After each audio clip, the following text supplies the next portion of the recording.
जी अस्सलाम वालेकुम। आज की इस वीडियो ट्यूटोरियल में हम एग्जाम्पल करने जा रहे हैं प्लान्थ एरिया एस्टिमेट की। तो चलिए स्टार्ट करते हैं।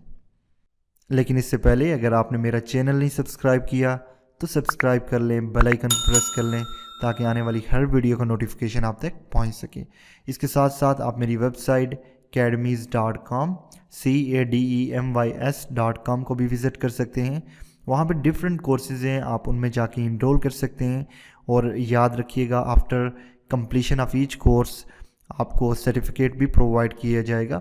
और एक चीज़ जो मेक श्योर करनी है आपने, जब भी आप मेरी वेबसाइट पे साइन अप करें, अपने ट्रू नेम के साथ साइन अप करना है। First name and the last name should be true name, ठीक है? क्योंकि जो भी आप साइन अप करते हुए वहाँ पे नेम इंटर करेंगे, उसी के अकॉर्डिंगली आपके सर्टिफिकेट पे नाम होगा, ठीक है? तो ये आपने मेक श्योर करना है कि आपका जो वेबसाइट पे नाम है, first name and the last name during the sign up, वो ट्रू होना चाहिए। इसके बाद कोर्स इनरोल करने के बाद, कोर्स कंप्लीशन के बाद ही आपको सर्टिफिकेट अवार्ड किया जाएगा।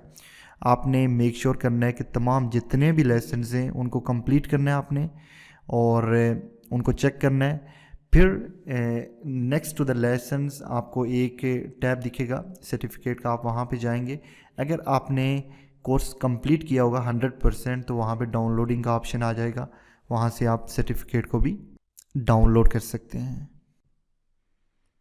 नाउ ये है हमारा topic example for plinth area estimate. और यहाँ पे एक क्वेश्चन है, prepare rough cost estimate of a given building plan. और यहाँ पे ये नीचे आप देख सकते हैं एक बिल्डिंग प्लान दिया गया है जिसकी हमारे पास एक्सटर्नल लेंथ है, ब्रेड्थ है, and cost of construction is $20 per square feet. यहाँ पे कास्ट ऑफ कंस्ट्रक्शन दी गई है और ये डमी रेट्स हैं। याद रखिएगा कि आपने ओरिजिनल जो कि मार्केट में रेट्स हैं उन्हीं को लेना है अगर आपने एस्टिमेट क्रिएट करना है ओरिजिनल। उसके बाद cost of water supply, electricity and contingencies should be included in the estimate.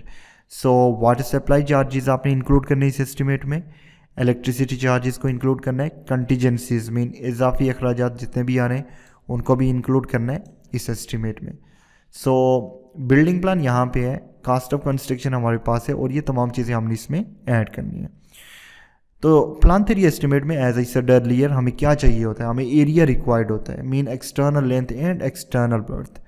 यहाँ पे आप देख सकते हैं ये टोटल एक्सटर्नल लेंथ है, right from this position till this position, और ये एक्सटर्नल बर्थ है right from this position up till this position. ये गिवन नहीं है, हमें फाइंड आउट करनी है।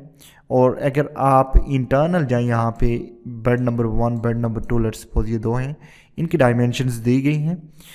All we need to do is we need to add the dimensions over here and we need to add the wall thickness as well। यहाँ पे wall thickness भी दी गई है, ठीक है? तो देखें यहाँ पे जो बेड का जो साइज़ है वो है 14 फीट बाई 12 फीट। एक चीज़ जो याद रखनी है आपने वो ये है, जो पहली डायमेंशन होती है वो हॉरिजेंटल डायमेंशन होती है और जो दूसरी डायमेंशन होती है वो वर्टिकल डायमेंशन होती है। मीन जो पहली होती है वो x होती है और जो दूसरी होती है वो y होती है। So this is x the horizontal dimension and this is y the vertical dimension. देखें 14 फीट जो है वो हॉरिजेंटल डायमेंशन है और जो 12 फीट है वो वर्टिकल डायमेंशन। ये आपने याद रखना है, ये इंपॉर्टेंट है। So next to it again we have one more bed, this one, और इसकी भी सेम कंडीशन है 14 फीट बाई 12 फीट। सो पहली क्या है, हॉरिजेंटल डायमेंशन, और दूसरी वर्टिकल डायमेंशन। तो चलिए हम ऐड करते हैं पहले इंटरनल। अगर हम इसको भी ऐड करें और इसको भी ऐड करें तो हमारे पास जो लेंथ आनी है वो यहाँ से लेके यहाँ तक आनी है, ठीक है? अब इसमें क्या क्या चीज़ें हमें इंक्लूड करनी होगी, ये वॉल थिकनेस इंक्लूड करनी है, ये वॉल थिकनेस इंक्लूड करनी है, और ये वॉल थिकनेस इंक्लूड करनी है in order to find out the external length. So इस तरह से हम एक्सटर्नल लेंथ फाइंड आउट कर सकते हैं। तो external length of the building will be what, 14 feet, this one, और फिर अगेन 14 फीट, और 9 इंच का मतलब ये है कि 0.75 फीट, ठीक है? 9 को डिवाइडेड बाई 12 कर देंगे in order to convert it into feet, क्योंकि हमें पता है कि एक फीट में 12 इंच होते हैं, सॉरी, एक फीट में 12 इंच होते हैं। तो इंच को अगर हमने फीट में कन्वर्ट करना है तो डिवाइडेड बाई 12 कर देना है। तो यहाँ पे आप देख सकते हैं 0.75 पहली वाल, 0.75 दूसरी वाल इन 0.75 तीसरी वाल, तो इन तीनों को हमने ऐड किया तो जो एक्सटर्नल लेंथ हमारे पास आई वो ये आ गई 30.25 फीट। अब नेक्स्ट इट हमें एक्सटर्नल ब्रेड्थ को फाइंड आउट करना है। तो एज आई सेड अर्लियर कि जो नेक्स्ट दूसरी डायमेंशन होती है, पहली x होती है और दूसरी y होती है। दूसरी आप देख सकते हैं कि 12 है, मीन्स यहाँ से लेके यहाँ तक 12 फीट है। इसके बाद नेक्स्ट टू इट ये देखें, यहाँ पे भी हमारे पास टॉयलेट या किचन की भी डायमेंशंस दी गई हैं, पहली ये और दूसरी ये है। सो दूसरी डायमेंशन जो है यहाँ पे वो 8 फीट है। सो यहाँ से लेके यहाँ तक 12 फीट हो गई और यहाँ से लेके यहाँ तक होगी 8 फीट। नेक्स्ट टू इट हमें वॉल थिकनेस एक ऐड करनी है, दूसरी ऐड करनी है और तीसरी ऐड करनी है। तो 12 + 8 + 3 wall thicknesses, so it will give us the external breadth over here. So ये हमारे पास आ गई एक्सटर्नल लेंथ और external breadth. So plinth area estimate में हमें क्या रिक्वायर्ड होता है, एरिया रिक्वायर्ड होता है। चूँकि ये रेक्टेंगुलर शेप है तो रेक्टेंगुलर का एरिया किस तरह से फाइंड होता है, basically length into breadth can give us what, the total area. So plinth area of the building is 30.25, the length external, 22.25 the breadth external, so it will give us a total area as 673.06 feet square. So this is what we need to find out. Now based on this हमें तमाम calculations करनी है। अब देखें rate तो हमें दिया गया है कास्ट ऑफ कंस्ट्रक्शन जो कि है $20 पर फीट स्क्वायर। एक फीट स्क्वायर के लिए कितने डॉलर से 20। So what will be the total cast of construction, देखिए टोटल एरिया कितना है 673.06 मल्टीप्लाई बाई यूनिट 20 पर feet square, so it will give us the total cast of construction that is what 13.461 dollar. ठीक है, ये है cast of construction. अब इसके साथ साथ जो चीज़ें हमें ऐड करनी है वो ये है, एक तो वाटर सप्लाई चार्जेस को ऐड करना है, हमें इलेक्ट्रिसिटीज़ को ऐड करना है और कंटीजेंसीज को भी इसमें ऐड करना है। ठीक है, तो चलिए ऐड करते हैं। वाटर सप्लाई के लिए हम यहाँ पे परसेंटेज जो ले रहे हैं वो 8% है। ठीक है, बाज़-औक़ात ये गिवन होती है और बाज़-औक़ात हमें रेंडमली 8% लेनी होती है। ठीक है, अगर गिवन है 6% है, 7, 8, 9 जो भी गिवन होगी उसके अकॉर्डिंगली आपने लेनी है। यहाँ पे गिवन नहीं है तो जिस तरह हम पहले ट्यूटोरियल्स में इन चीज़ों को डिस्कस कर चुके हैं, हम 8% लेंगे यहाँ पे वाटर सप्लाई चार्जेस को।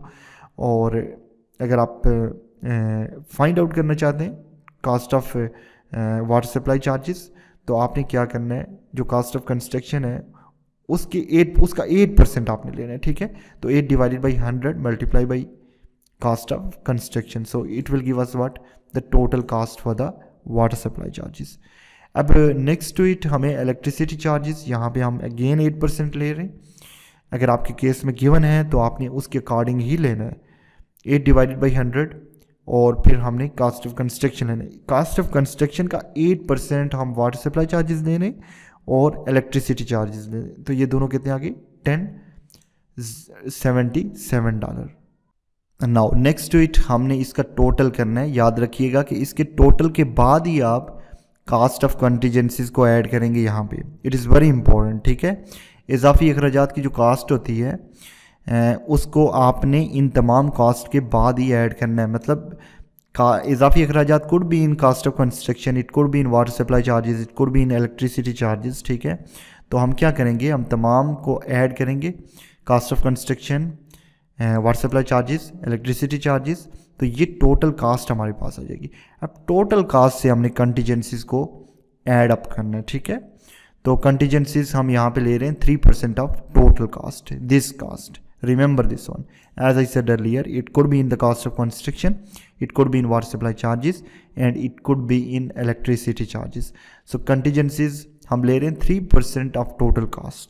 ठीक है, तो ये टोटल आ गया हमारे पास $468।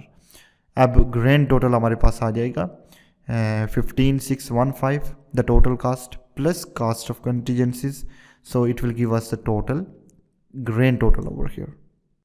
सो ये है बेसिकली प्रोसेस कि हम प्लंथ एरिया एस्टिमेट किस तरह से फाइंड आउट कर सकते हैं इन डिटेल।